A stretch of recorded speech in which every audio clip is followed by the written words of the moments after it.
नमस्कार, मैं हूं प्रियंका और आप देख रहे हैं राष्ट्रीय जगत विजन न्यूज।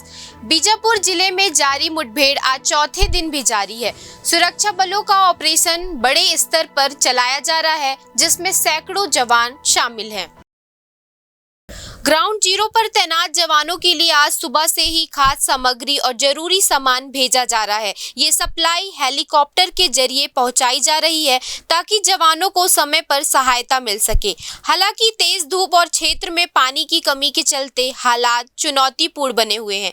गर्मी के कारण कई जवान हीट स्ट्रोक का शिकार हो रहे हैं, जिनका मौके पर प्राथमिक इलाज किया जा रहा है। सेना और सुरक्षा एजेंसियां ऑपरेशन को अंजाम तक पहुंचाने के लिए पूरी तरह से मुस्तैद है।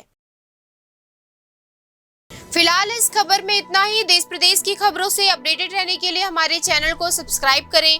नए खबरों के नोटिफिकेशन के लिए बेल आइकॉन जरूर दबाएं। नमस्कार।